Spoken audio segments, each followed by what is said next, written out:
Mr. President, starring Edward Arnold.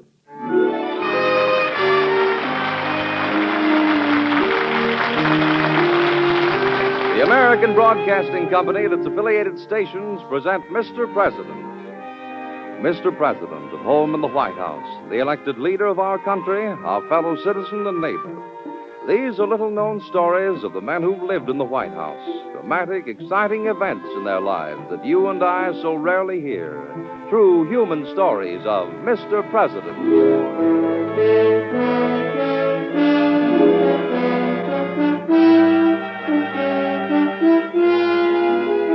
Now, Edward Arnold as Mr. President. Let's visit him in the White House. It's evening. The old mansion is resting quietly after a busy day.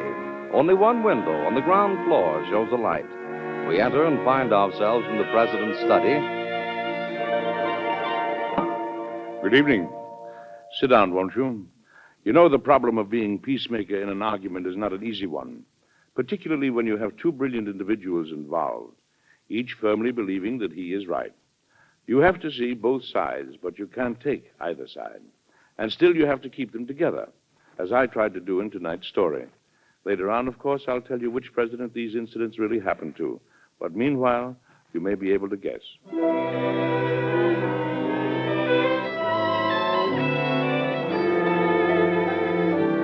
The personal controversy between Ed Taylor and Tom Faraday had been going on for some time. But one morning it came right out in the open at a meeting of my cabinet. All right, gentlemen, we're ready for the report of the Secretary of State. Mr. Faraday, please. Mr. President, the newly appointed minister, Charles Montreux, will soon be arriving in this country. I don't know him personally, but I've heard something of his reputation. He'll be very much in sympathy with the ideals of your administration, Mr. President, and with the ideals of our country. A question, Mr. Faraday. Yes, Mr. Taylor? It's not important whether Montreux is sympathetic with us or not. I'd like to know if we're apt to be sympathetic with him. I see a difference. What do you mean, Ed?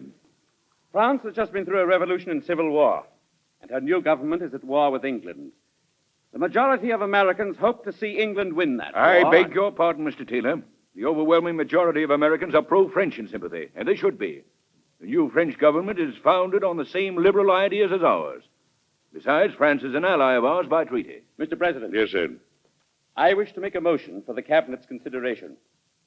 I move that this government suspend the treaty with France. Mr. President, we can't do that. Please, gentlemen, please. Go on, Ed. I move that this government suspend the treaty with France. We signed it with the previous government of France. That government no longer exists. We can no longer be bound by the treaty. Good heavens, Mr. Taylor. The treaty is not between our government and their government. It's between our people and the French people. Your motion is dishonest and cowardly. Calling me names won't change the facts, Faraday. Any mark of favor from us to France will only put us in danger of war with England. I say we should not even receive this new French minister. Impossible. Faraday, you're not even listening to my arguments. You're opposing me purely for the sake of opposing. Gentlemen. But, Mr. President, Ed, please. I beg your pardon, sir. Gentlemen, we face one big question. Is our treaty with France still binding? Whatever we decide, there's the plain risk of war, and that's the last thing we want. Meanwhile, I want all of you to forget your personal feelings and ask yourselves only what's best for our country. Tom, when is Montreux due to arrive? In about 2 weeks, sir. But I want to warn this meeting. We'll solve nothing by following advice such as Taylor's been urging. I am Secretary of State, and if I'm to be hampered and obstructed by the Secretary of Treasury, my advice ignored, I can no longer remain in this cabinet. Oh, Tom, please now.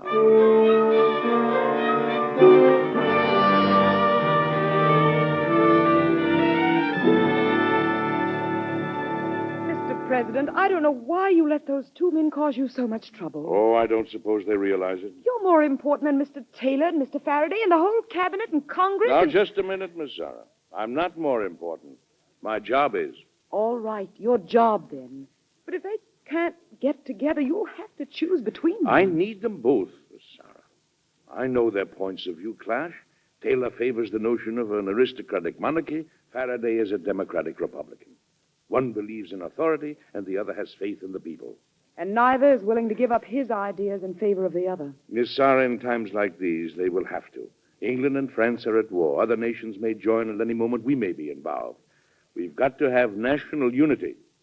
It can't depend on only two men. It does. I've got to bring them together, my son. I've got to talk to them separately. First send for Tom Faraday, then get me Ed Taylor.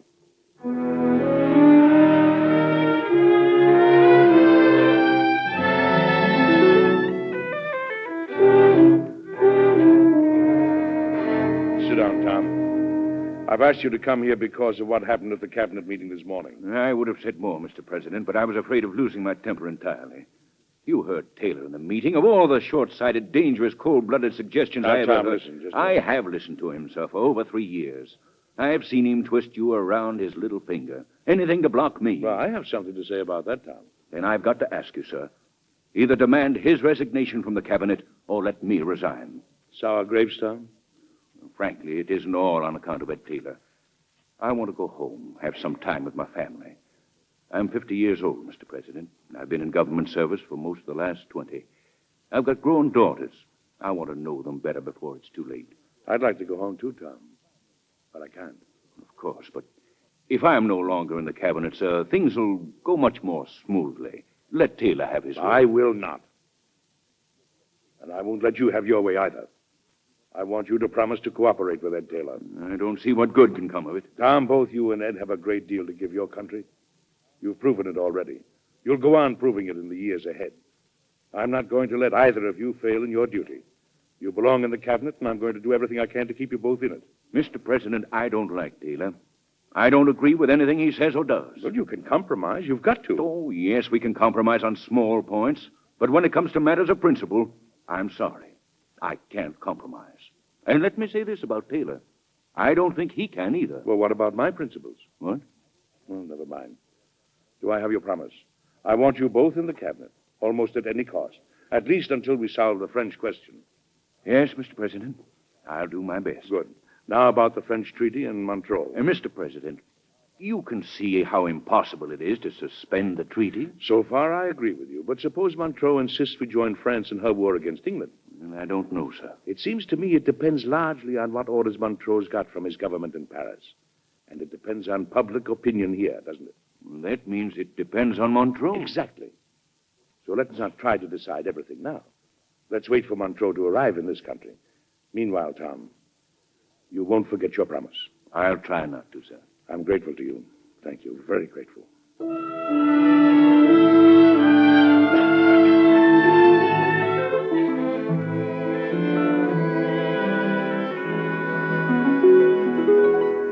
I'm glad to see you, Ed. Sit down, won't you? I want to talk to you about what happened at the cabinet meeting. If it's about Tom Faraday, that was disgraceful, sir. I'm sorry that your feelings had to come to a head on such an important question. Ed, England and France are at war. If we're not careful, we can easily find ourselves in the middle. We cannot allow personal antagonism to threaten our nation's unity. I agree entirely, Mr. President. But the situation's impossible, and you've got to do something about it. Got to? Faraday is a schemer. The ideas he gives you are false, dangerous, tricky. Ed, I frequently get ideas of my own, you know. Faraday knows how to make you think they're yours. He knows how to fight me through you. I can fight him alone and beat him. I can't fight him and you. I've reformed the finances of the country, but still he resists. And he won't be satisfied till he's spoiled everything I've done. Will you ask him for his resignation? No, I won't. Then I want you to accept my resignation. Aren't you forgetting something? Aren't you forgetting that your work isn't the whole thing? It's only part of the whole? Spoil a part and you spoil the whole. I don't want to take any credit from you that's rightfully yours. But I'm the only one who can judge what each of you is. Exactly, sir. I want you to judge between me and Faraday and choose between us. I refuse to do that, Fred, emphatically. Then I'll do it for you. Ed, will you... And I'm sorry. I don't mean to get angry, but I've got to tell you a simple truth you're losing sight of. You're responsible to me, but I'm responsible to the whole country. Of course, but... Just a moment now. You're an honest, conscientious public servant, and you naturally think only your ideas are best for the country. But maybe not all of them are.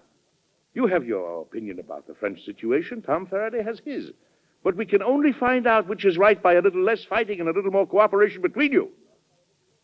You've got to learn to cooperate with Tom Faraday. Me?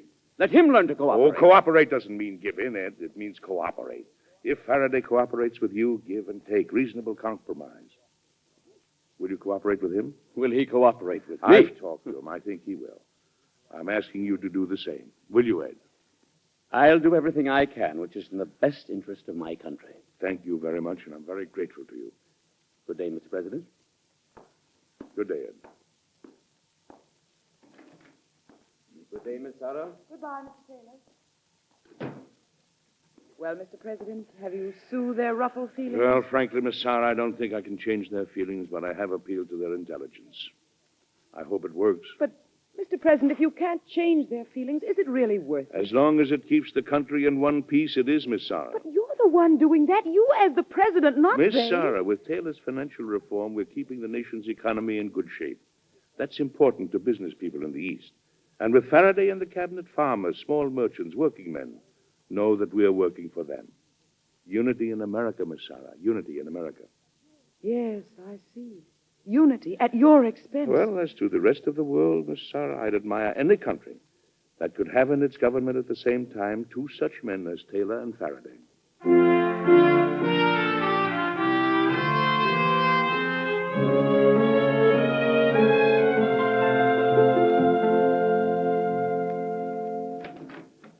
Mr. President, Yes, Miss Sarah. Mr. Taylor is here to see Oh, you, sir. good. Come in, Taylor. Come in. Mr. President, How are you?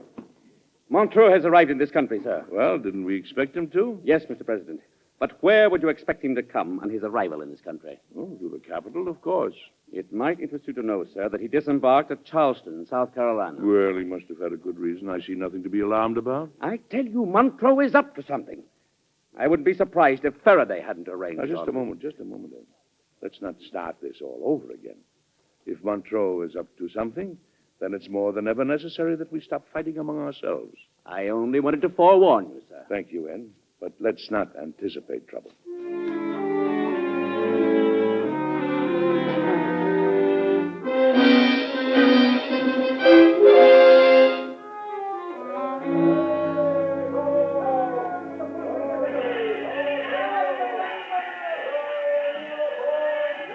Our organization has been anticipating your arrival, Mr. Monroe. I assure you, you have many supporters here, sir. Thank you, Monsieur Bellows.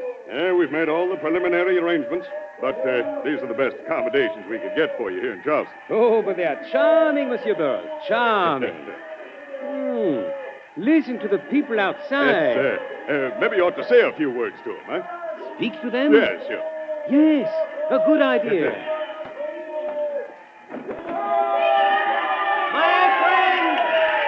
My friend, I bring you greetings from France, from the people of France, from your fellow fighters for liberté. I know you feel as I do, that France is the champion of freedom in all the world, and that England is the enemy of freedom. Thank you, my friend. Thank you. Close the window, Monsieur Bellows. Yes, sir. I am pleased, my friend. The people are most friendly to me. Yes, sir. I wrote you they would be, sir. It will make my work and yours so much easier. You won't have any trouble, Mr. Monroe. You can see for yourself. Nobody's neutral so far as your war is concerned. Yes, I am satisfied. Lots of men will be glad to go over to France to fight for you. Our committee's got thousands of names already. And shipyards will be glad to sell your ships to fight against England, sir. Monsieur Bellows, I want much more than men and ships. More? I want the United States to declare war on England. War? Well, that's a little more than any of your friends in this country expected, sir. It is logical. Well, you may find some people not willing to go that far, sir. Then we will change their minds. But we'd better think about We that. have thought about it, monsieur, in Paris. And I have orders from my government to work secretly to stir up public opinion in favor of war against England. Well, yes, that had better be very secret. Perhaps sir. not. In the cabinet is that great and good friend of France, Monsieur Thomas Faraday. But don't forget the president, The sir. president? I have plans for him. I do not think he will give us any trouble. You'll be seeing him soon. I do not want to see him soon. What? I have decided to take 2 or 3 weeks to see something of your beautiful country, to talk to the people, you see? Yeah. Now, Monsieur Bellows, some dinner with some good wine, don't you think? We might even drink to France's new ally in our war.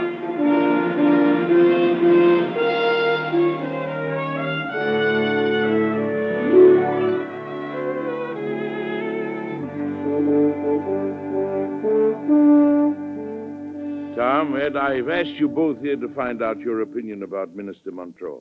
I've been reading reports of the speeches he's been making in every town on his way here from Charleston. He's not behaving like a minister. Trying to influence public opinion in a country where he's only an official guest. It is very strange, Mr. President. Strange. It's outrageous. A number of papers are supporting him, too, and pro-French groups are forming. Especially in the South, Tom, with help from your friends. Well, that's not my doing, sir. Besides, what about the pro-British sentiment stirred up by tailors' organizations in New England? Listen to me, Faraday. You Now, dare... Wait a moment, both of you. Trying to beat each other isn't any help. Now, let's stick to Montreux. Mr. President, I think his behavior is a deliberate insult to you. Ed, I didn't think that would bother you. I beg your pardon. Anyway, that's not important. It's true he's taking his own time and coming here to be officially received. But on the other hand... It's an outrage, sir. I urge you to refuse to see him when he does come. Let him go back to France, a failure, and face the humiliation. What do you think, Tom? I agree that Montreux is behaving badly, sir, but let's bear in mind there's great sympathy for France in this country. He may be overwhelmed by it. That pro-French sympathy you're always talking about, Faraday, it comes from the most stupid part of the population. Taylor, Well, let's not argue. Since the treaty is still binding, Mr. President, we cannot refuse to accept Montreux as minister. I'm sure he'll be more discreet in the future. Let's not act against him now. You agree, Ed? I don't see what difference it makes, what I think. It does make a difference, Ed. Don't you see that... Very well, sir. Now, the important thing to remember, however, is that Montreux's got to be handled very carefully by all of us. For instance, when he presents his credentials, I must receive him as an accredited representative of a friendly power.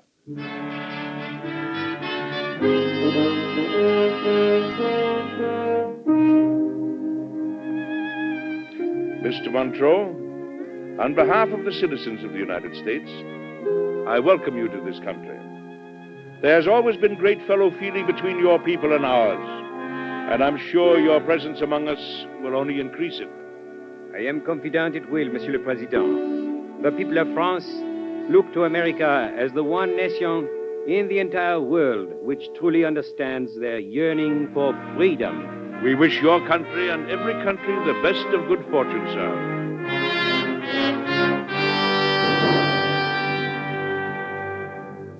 Well, Mr. Montreux, how did the president receive you, sir? Well, he was very polite, but, Monsieur Burroughs, I am not sure that he understands our problem. Well, when it's presented properly, he will, sir. After all, you have an eloquent champion in the Secretary of State, sir. Yes, Monsieur Faraday. But why not? Our cause is the cause of freedom. And is that not also the cause of this country? Whoever helps France helps the cause of freedom. Whoever keeps France and the United States apart is an enemy of freedom. But, Monsieur Burroughs, we have many friends here.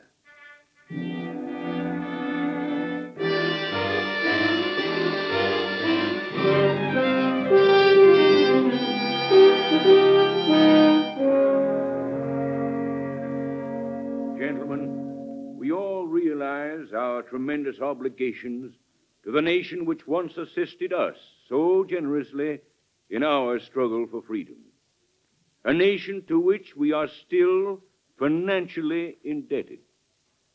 That nation is now fighting her own battle to win a similar freedom. Gentlemen, as Secretary of State, I am privileged to introduce to this club our great and good friend, the French minister, Monsieur Charles Montreux. Gentlemen, France is fighting for her life. It is not enough for you, our American friends, to give us sympathy. We need you as an ally.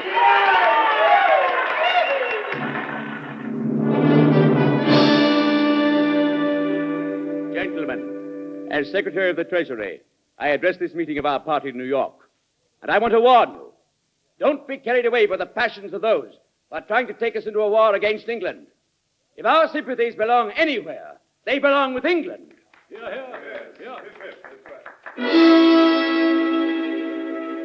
Gentlemen of the newspapers, my colleague in the cabinet, Secretary of the Treasury Taylor, sees fit to arouse public opinion against France.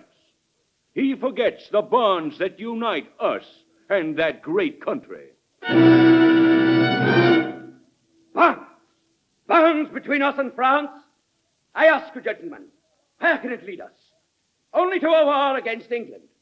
The Secretary of State should choose his friends more carefully.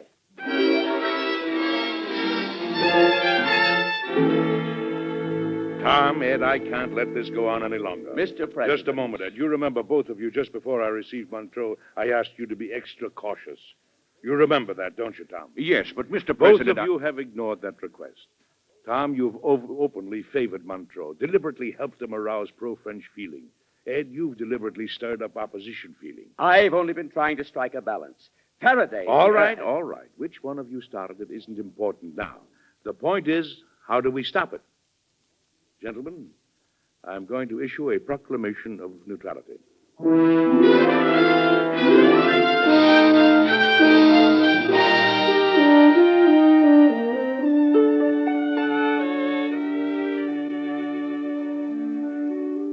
President, a final copy of the Neutrality Proclamation for your signature, sir. Thank you, Miss Sarah. There you are. Is something wrong, Mr. President? All the usual, only more so. Mr. Taylor and Mr. Faraday. Everything I've done with those two may come to nothing, Miss Sarah. I've just got to hope they'll come to their senses of their own accord, or that something will happen to wake them up.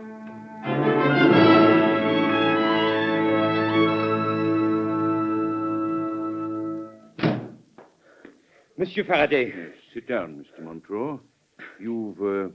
Of course, you know about the Neutrality Proclamation. It is incredible, monsieur. I've talked to many people. I've been through many towns and cities. I know how everyone feels. They are not neutral. The president wants to avoid war, Mr. Montreux. And you, Monsieur Faraday, all over France, you are known to be a friend. I was, and I am. Do you intend to enforce the neutrality laws? I am the Secretary of State. That is the law of my country, Mr. Montreux. The proclamation says it is a crime for any American citizen to aid my country. That is right. It would not be a crime for me to help my country, would it? I'd be very careful, Mr. Montreux. Careful? Monsieur, I fight for liberty. The time to be careful is past.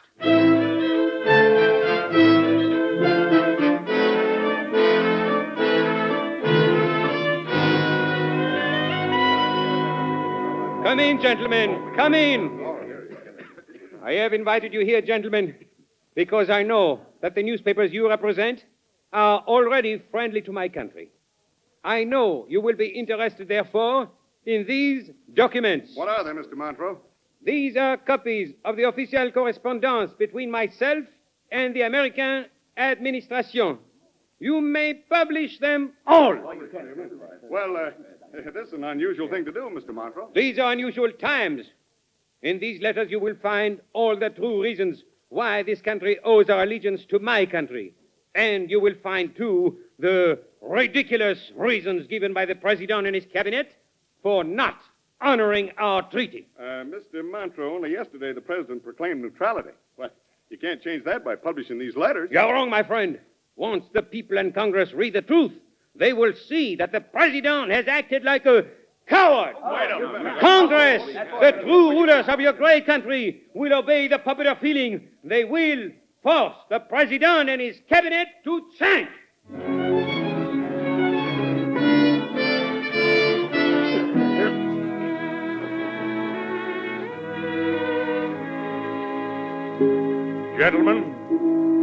Gentlemen of the cabinet, I think now is the time for me to tell you a decision I've come to. I may hurt some of your feelings, but what I've got to say is more important than anybody's feeling, including mine. I've taken great pains to prevent one part of our country from turning against another part. That's why I've literally begged you, Ed Taylor and Tom Faraday, to stay in the cabinet. But now we find the country split in a different way. Half the people are for France and half for England. And meanwhile, they're forgetting where our own interests lie. That's where our quarreling among ourselves has led us. Instead, let's think only of what's best for our country, now and in the future. I have decided to ask the French government to call Charles Montreux home.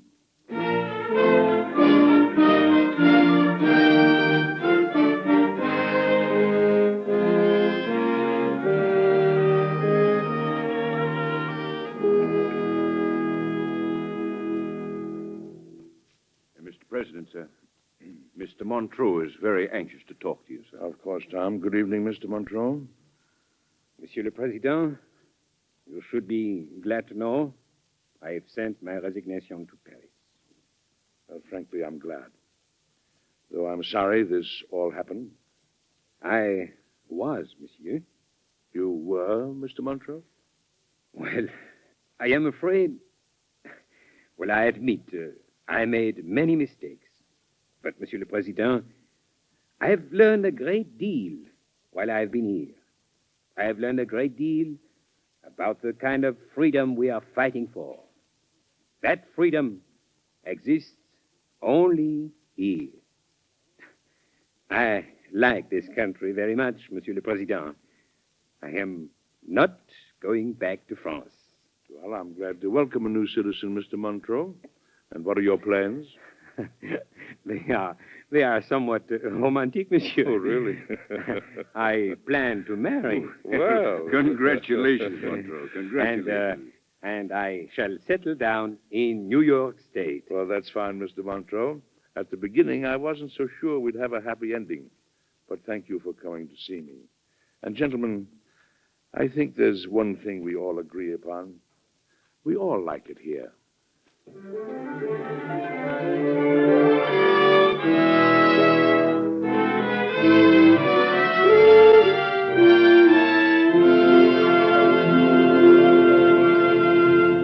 Well, have you guessed yet which president this story happened to? The time was 1793, when George Washington was Mr. President.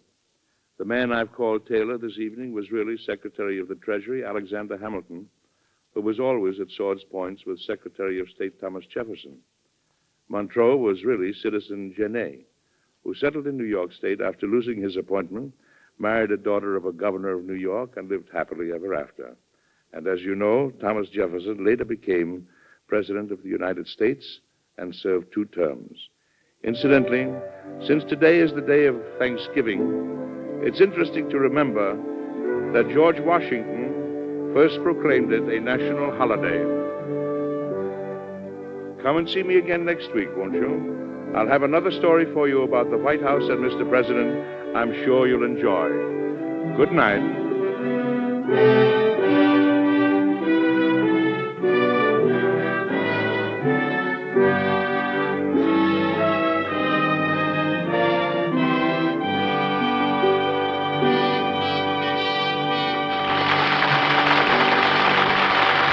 Edward Arnold appears as Mr. President by arrangement with Metro-Goldwyn-Mayer, producers of Sinclair Lewis, Cass Timberlane, starring Spencer Tracy, Lana Turner, and Zachary Scott.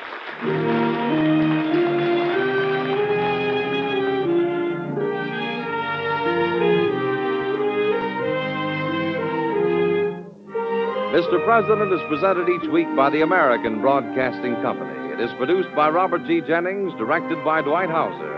Miss Sarah was played by Betty Lou Gerson. Tonight's story, by Paul R. Milton, was suggested by incidents in the administration of President George Washington. Music was composed and conducted by Basil Adlam.